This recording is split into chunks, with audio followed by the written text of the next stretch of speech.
Today's video is not about Minecraft 1.21. Instead, it's about something way closer. The Minecraft 1.16.2 update added piglin brutes to the game. The Minecraft 1.19.1 update added ally breeding, duplication to the game. Today, lads, we look to the future and ask ourselves one simple question. What could come to Minecraft in the very next update? Truly, with the Trails and Tales update, we've moved into a new era. Thanks to this experimental feature toggle, features can be added to the game without ever really being added. Because of that new experimental system, and because Mojang said so, minor updates should look more exciting than ever. When it comes to potential 1.20.1 features, logically, I think there's only one spot we can begin.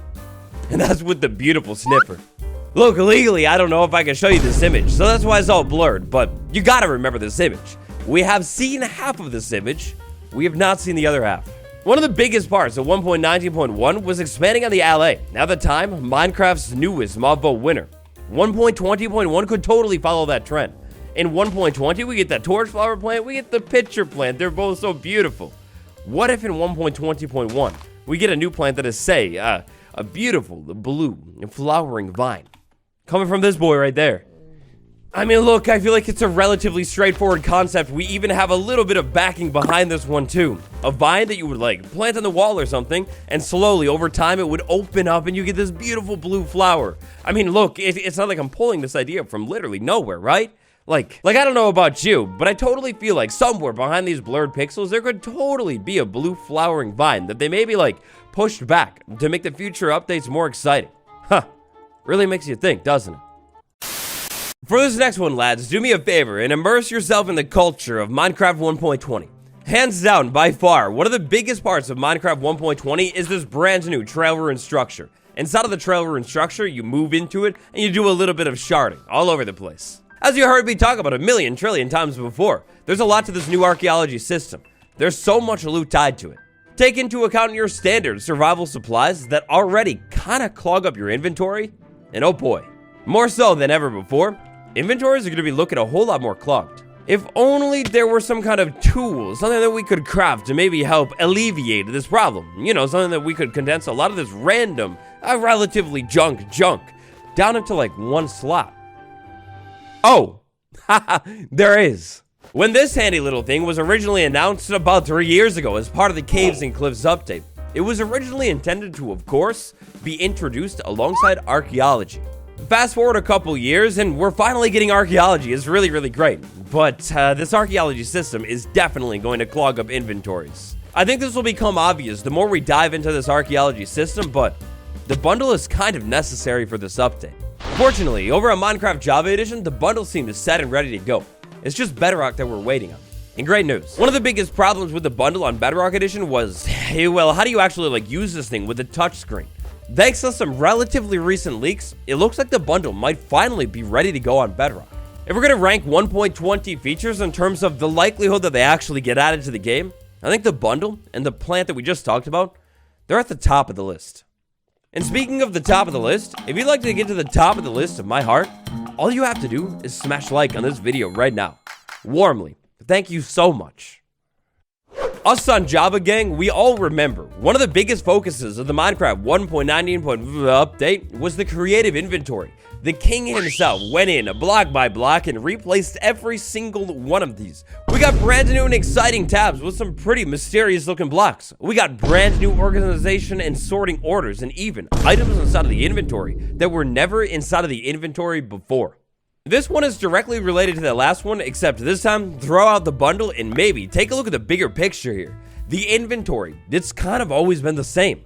Maybe Minecraft 1.20 something updates will focus on actually redoing the inventory as we know it.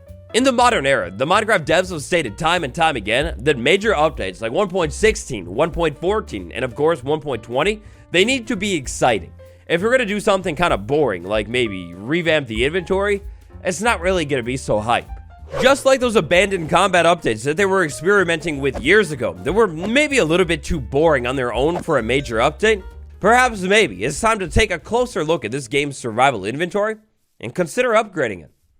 Next up, thinking about the features that were actually added in 1.20 and how you could easily expand upon those features, we have two giant categories of easy expanding. we got the shards, and look, I'm gonna be honest, maybe a little bit more excitingly, we got the trims.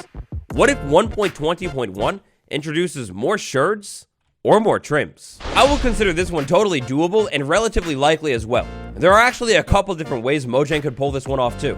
Sure, a lot of the existing structures inside of Minecraft right now have already been updated in 1.20, with things like trims inside of the temple or dig sites at wells. However, very few of these structures actually overlap. When it comes to the jungle temple, I think there is totally room for a brand new dig site somewhere in this deep dark basement.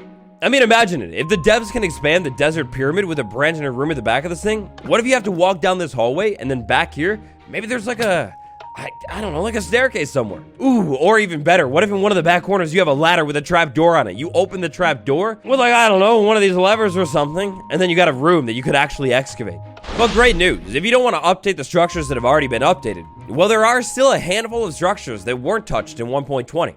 For example, the swamp hut. Any of the different very many ruined portal variants. Or my favorite candidate for a brand new trim, the igloo. I mean, the igloo is already such a strange, weird structure with this whole, like, science lab thing going on. Imagine being able to find an igloo. You go all the way down to the basement of this thing, and then inside of the chest that already generates here, you're able to find an armor trim every single time.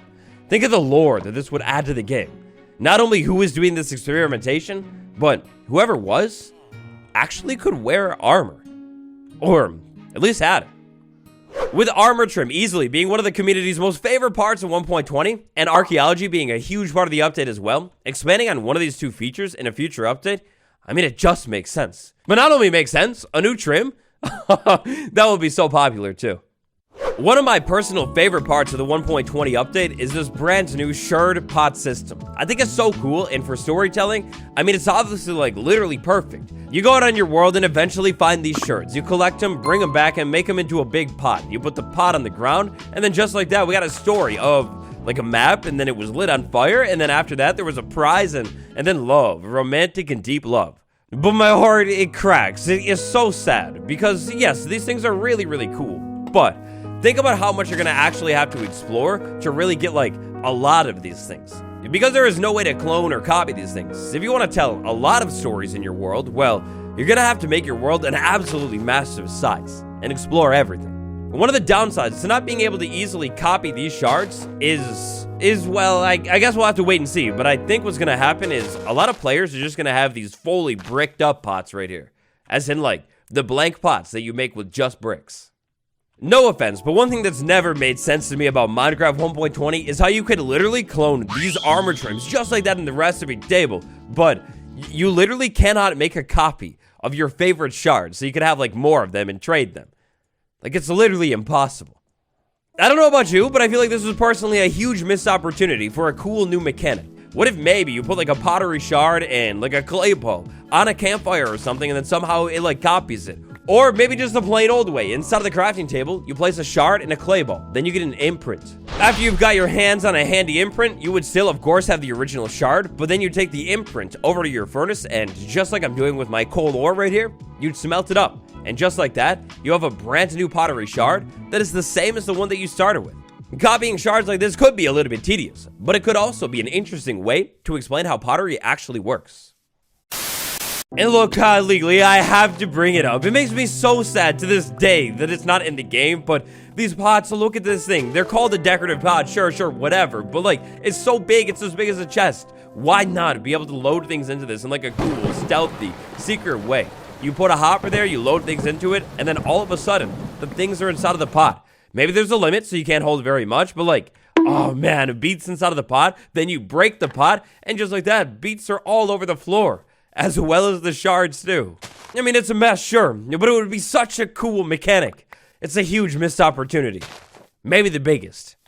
And speaking of archaeology, for just one more minute here, it's a relatively advanced system. With the trail ruins and pod creation, the devs are trying to teach a lot here.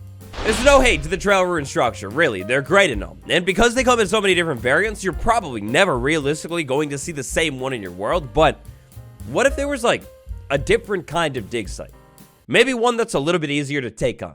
Not too long ago, in the development to the Trails and Tales update, there was an interesting bug with the trail rune structure on Bedrock Edition, where they would pretty commonly generate fully exposed to the surface. Now, I'm not saying that these things should always generate fully exposed to the surface. Definitely not. I like the trail runes being submerged like it is on Java. Like, not terribly glitched and broken. But I do also think that archaeology is a pretty advanced system, and it wouldn't be a bad idea to have, like, maybe every once in a while, an isolated building up on the surface that you could move into and excavate. Now, of course, because these new dig sites would be up on the surface and pretty easy to find, the loot couldn't be insanely overpowered. These new dig sites instead would be a little bit more of a learning opportunity, showcasing these new mechanics. The current trail runes are also limited to like 5 or so biomes. You could introduce these new small surface runes into some different biomes, adding more structure diversity all over the Minecraft world. I hate to do this to you, I really do, but one of the most inhumane injustices of all time is right here. Everything is black and white, my life is terrible, horrible. This thing, what is this? I'm on Minecraft to Java in the armor stand. It has no stand, but more importantly, it has arms. The stand has arms on Java. Immediately after that new smithing table was introduced, my heart lit up with the light of a torch flower. I was so happy. I swore that armor stands with arms, maybe even posable ones, would make its way to Java. Depressingly, that did not actually happen. Unfortunately, armor stands with arms are still stuck on Minecraft Bedrock Edition, which kind of makes no sense. In an update that adds armor stand with arm to the smithing table, you would think that maybe time is finally now to add these things to the other version. But no. And also in an update all about storytelling, things like that, these things are literally meant for storytelling. You could pose them on Bedrock Edition and all of a sudden, look at this thing. It's like singing into the spyglass right there, echoing the voices for miles and miles. The time is now. Armor stands posable on Minecraft Java, or remove them from Bedrock forever. Look, lads, I said it before. I will say it time and time again until it gets fixed. The Meadow Village, it's absolutely busted. We're at the end of the video, so I'll save you the long rant on why I really get bothered by this thing today, but long story short, Villages in Meadow, it's just the Plains Village. Minecraft 1.20 introduces a biome that is equivalent to the Meadow, but even better. That sweet cherry blossom biome. Maybe it's time to move these things over and give villagers sweet new skins too. Look, I will gladly accept the responsibility of speaking for all of us when I say that I don't think a single soul will miss the boring Plains Village inside of the Meadow biome. Delete the Meadow Village and put it inside of the Cherry Blossom biome. Give us this fresh, brand new outfit. Ooh, that boy clean. They look good. And that guy, wherever he went off to, doesn't even have a job. You go ahead and combine these villagers with jobs and ooh, their outfits get even more fresh. Look, if they don't want to do it. Look, if they don't want to add a new village to the Cherry Blossom biome, fine, whatever. But there is precedent for at least really cool custom outfits that you can get in survival by breeding villagers up and birthing them inside of a biome. You already know, with how unique and interesting this biome is, it's bound to become one of the community's most favorite biomes. At the least, add that clean outfit, please. But why say at the least? Because at the most, here we have all of the blocks in the game to be able to create one of the most beautiful looking villages of all time. I mean, just cherry wood all over the place. You got the dark wood, you got the pink right there. Combine it with like stone or even better, mossy. Oh man, come on, please. Alongside, of course, the most beautiful villager, what would you like to see added into Minecraft 1.20 in the following updates? Tell me all about it down below, and while you're headed down there, smash like and subscribe. I got that new series with 1.20. It's gonna be big. Next up, check out this video on how 1.20 will literally change everything, and enjoy. I'll see you all tomorrow. Goodbye.